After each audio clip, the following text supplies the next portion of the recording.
Before we get into the video, I just thought that I would obviously flag that this was filmed in pre-COVID times, like hella pre-COVID times. Like, I didn't even know Corona existed except for the beer. And I also miss when my ex-psycho roommate was the biggest problem that I and the world were facing. So keep this context in mind as you watch this video. Thank you so much. People outside are straight up playing ping pong so loudly, it's almost like there are other people who live here. It's disgusting. Hello users of the internet and welcome to my YouTube channel. If you're one of my current 841 subscribers, then welcome back, and if you're not, I am not sure that this is the video that's gonna change your mind. I'm coming to you once again from my dorm's basement in an empty music practice room to tell you about a harrowing tale that really plagued me last semester. Everyone does warn you before you go to college that it's going to be a tough transition. You're leaving high school behind, saying goodbye to your family, entering into the real world. Academic pressure can be really full on. You really just don't know what you're getting yourself into. However, when I got here, I was shocked that I didn't have a problem with any of those big life changes. My schoolwork's been alright, I've been able to relatively stay on top of it. Luckily, phones exist so I can contact my family. I'm not gonna beat around the bush, I'm just gonna jump straight into it. Last semester, I know clickbait came face to face with Satan herself. I swear to God, I had to cohabitate with the actual devil. Allow me to explain. I moved into my dorm in August and found out that I was actually sharing with 6 other people and that I was slotted into a triple room so that I was gonna have not 1 but 2 roommates. And yet, even though it seemed the universe was stacked against me, all of this was seemingly fine. My 2 roommates, amazing. Love them. The rest of my suite mates, we all became friends pretty quickly, which I feel like is relatively rare. Until one of the girls I lived with slowly started to reveal her true colors. So I was one of the first people to have the pleasure of meeting this particular roommate, who let's, for the purposes of anonymity, call Julie.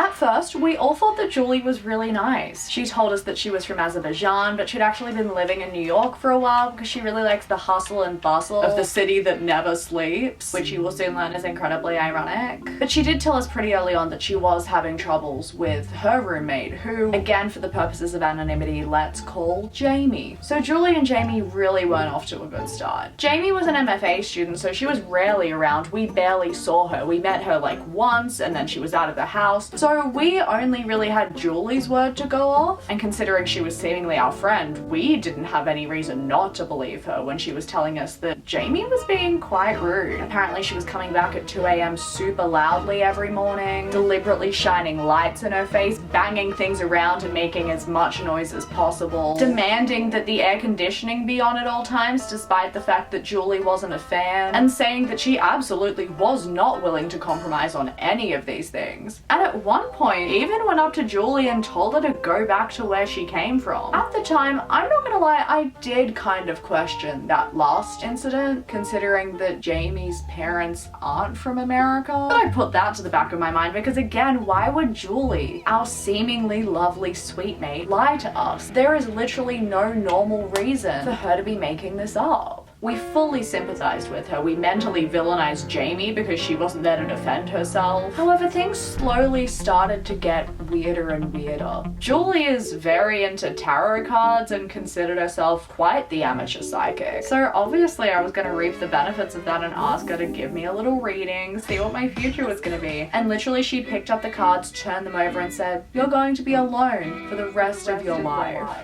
So that was a fun little revelation. She also started criticizing everything I ate and drank. Like, she told me that the fact that I eat foods with a lot of fiber in them is awful for me, and that drinking water with dinner is one of the most unhealthy things you can do. Like, literally, in what universe is drinking water at any point in time bad for the human body? I don't understand. But that still wasn't enough to set off any major alarm bells. Until one night when I was pulled aside to have an intense conversation with her about our roommate Charlotte. It was a Wednesday night in the middle of the week at like 11 PM and I was in a face mask ready to conk out, but no, Julie texted me, asked me to come downstairs because she needed to speak to me about something that was really plaguing her. She said that the entire week she'd been so shaken up because Charlotte had started watching movies in the common area without headphones. I mean, I think we could all agree, how dare she? I mean, who has the audacity to do what they like in the common area of a suite that they pay for? Absolutely ridiculous. Obviously, and I did not share the same opinion. She asked me if I was bothered by it, and I said no. But she honestly couldn't fathom that someone else was able to lead a normal life, because apparently it was affecting her so much that she couldn't actually do anything. That Charlotte playing something out loud in the common area prevented her from cooking, and that she felt like she was being bombarded with Charlotte's views and opinions because her shows were being pushed onto her. Obviously, I thought that was irrational and that made absolutely no sense, but I'm not here to judge someone else's sensitivity. I said, look, again, personally, I'm not affected by this issue, but if you are super bothered by it to the point where you can't do anything else, then maybe, I don't know, talk to Charlotte about it, have a rational conversation, come to some sort of compromise. But that was not the solution that Julie pitched to me. She said that she thought that we should all go to the RA together and complain about this chronic noise violation. And I was like, Julie, how about we hold up a minute?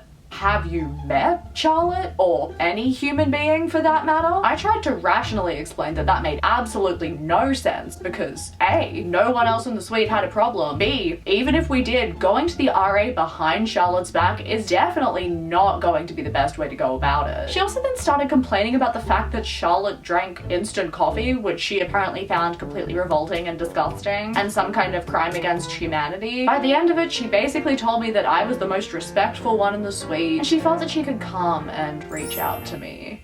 We eventually got home from our weird little rant walk, and lo and behold, who was here to greet us? Jamie. From out of the woodwork, she had returned, and she was ready to confront Julie about what had been going on inside their room. Now, I wasn't in the room while they were having their confrontation, but I luckily do have ears and the ability to eavesdrop, so really capitalized on that. Jamie actually explained that Julie was the one unwilling to compromise, that even though Jamie suggested that maybe they leave the aircon on during the day and turn it off at night, Julie said that the AC must be turned off at absolutely all times in the middle of summer, and then kept going straight to the RA and complaining to them without talking to Jamie about the issue at all. Let's just say the revelations that came out of that night were absolutely insane. That's when things significantly escalated. It got so bad for Jamie that she had to leave the suite. We have not seen her since. And that's when Julie started to turn her desire to play the victim and need to start a problem literally wherever possible onto the rest of us. Whenever anyone would make any noise or take any breath past 10 p.m, she would literally throw an absolute tantrum. Instead of speaking to us like a normal 24-year-old human, she would either passive-aggressively storm to the bathroom or just walk out of the suite and go straight to the RA in the middle of the night. There was one Thursday night where it got particularly bad, where she left her bed and went to the RA's door at 1 a.m. And that's actually when the two of us, despite my complete aversion to conflict, had a little bit of a confrontation. I went up to her and said, hey, would you be able to come to us first if you have a problem instead of going directly to the RA? And she said, no, I absolutely can't. And that's when I discovered that we had two very different definitions of the word compromise. She then went up to Charlotte the next day and told her that she'd been listening behind closed doors to a bunch of private conversations that we'd been having, and that's why she didn't feel comfortable coming to talk to us about anything, because apparently we'd been saying mean things about her. I mean, I'm sorry, if you're complaining about literally every single thing we do, going to higher ups without talking to us, and then eavesdropping on private conversations behind closed doors, we're gonna say mean things about you. Despite appearances, I'm not a literal doormat. She also then told Charlotte about other times she'd invaded our privacy, like one time at 2 a.m. she came home and snuck around the suite to check if the rest of us were asleep in our beds. Can we all take a second now to just do a quick little vibe check?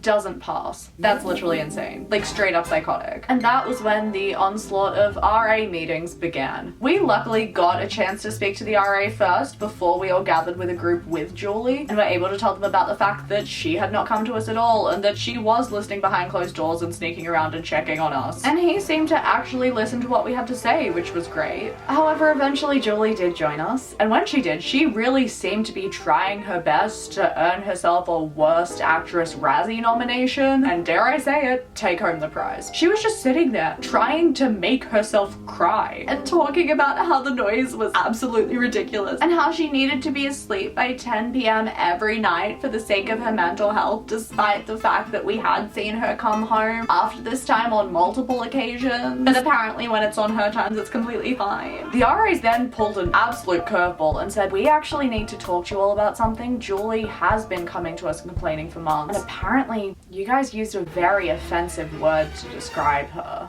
I mean, we were all taken aback. Not because that sounded untrue, but because we were like, which offensive word are they referring to? Honestly, the list goes on. If you had to live with the actual human embodiment of Satan, then yeah, you'd call her names too. Because we said nothing, eventually the RA was like, apparently when Julie was listening behind those closed doors, you called her psycho.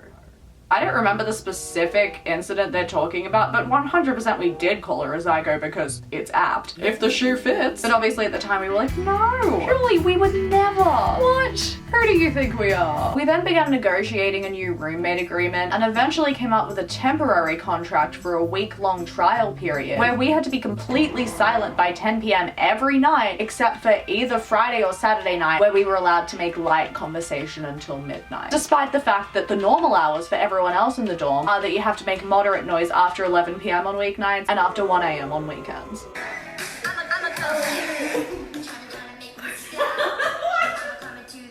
But we decided to give it a go, and no party was happy. We were super uncomfortable and walking on eggshells, and Julie was in hysterics and coming home and crying into burgers that she'd ironically bought after 10 p.m. because apparently the super strict rules that literally only our suite had to abide by were still too lax for her. We then finally spoke to the head of all of the RAs, who, thank God, also agreed that this was completely ridiculous and did not expect us to be in absolute silence after 10 p.m. every night because of the demands of one of 7 suite mates. He said that being silent all the time is not realistic and that he was trying his hardest to finally move her out. And this, I don't think it's too dramatic to say, was probably the best day of my entire life. Obviously Julie was not happy and for a couple of weeks actually disappeared, which meant that we could have fun and actually live our lives like normal goddamn college students. It was crazy until she returned.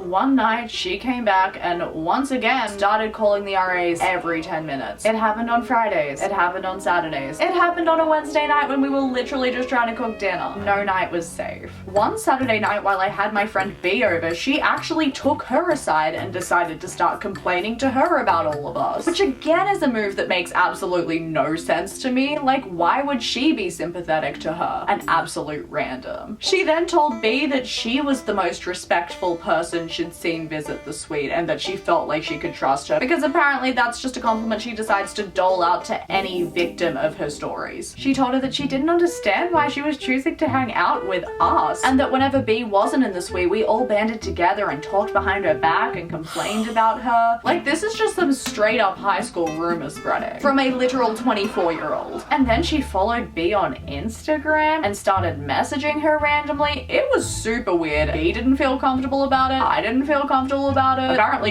felt comfortable about it, but I'd say she's the only one. However now, ladies and gentlemen watching at home, we have officially reached the climax of our piece. On one fateful Thursday night, things came to a cataclysmic end. It was about 7 p.m. and we were all in the common area eating dinner, having a conversation at a moderate level, until one of us noticed that Julie had posted to her Instagram story. And on that story was a video of us speaking in the common area with her reacting, being like, with some offensive caption in Russian. Obviously, we were super confused considering she was like a meter away from us behind a closed door. Like, if we're being too loud, come out and say something. Instead of taking to social media and attacking us and recording us illegally against our will. Obviously, we were pretty annoyed and upset about it, and then she started messaging B, being like, are you in the suite? I need someone to talk to. It's happening again. It's all too much. And this was just the final straw for me. So I knocked on the door, fully prepared to be like, hey, again, if you have a problem with us, we're right out here. Say something. Be an adult. Use your words. Until she opened the door and started literally screaming at me. She said, at 7 p.m. might I add, I'm trying to go to sleep. Get out of my room. Do not come near me. And I was like, okay. And then she slammed the door on us. It was crazy. We then all checked our phones again and noticed that she'd blocked us on Instagram. So we called an emergency meeting with the head of the RAs and met with him pronto to fill him in on the fact that she had just illegally recorded us and was not abiding by the contract that she made us redo about 7 times. He, thank God, was on the same page as us. He made like one phone call, hung up, and was like, she's out. She'll be gone by the end of the week. She is no longer welcome at this new school accommodation. And we were finally free. Even though I told her to stop messaging my friends, she did still continue to message me, being like, apparently I'm not allowed to talk to you anymore. Things have been crazy, but I'll keep you updated. Prayer hand emoji, prayer hand emoji. Like, I don't know what she expected from me. Did she think B wouldn't tell me? And that my friend would be her biggest sympathizer? I really don't understand what was going through her mind. But I didn't care anymore because she was no longer our problem. We had exorcised the demon. This was obviously just a summary of all of the problems. There were other things about her that bothered us, like her choice to not use deodorant. But I could have put up with all of that if she had been a normal goddamn human, or even a vaguely tolerable one. But that was definitely not the case. But now, it's a new semester, she's out, she's been exterminated. We had a rat in our suite temporarily who was much more accommodating to live with. But also, new year, new suite mate. We thought maybe they wouldn't move someone else in for the second semester, but lo and behold, the universe said, you think you're free? Try again.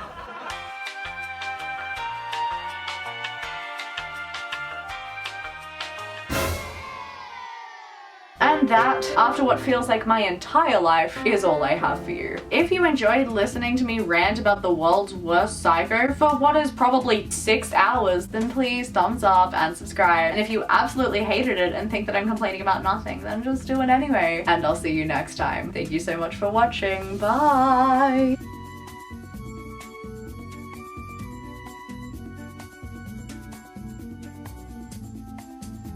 Someone just straight up hit the door with a ping pong ball.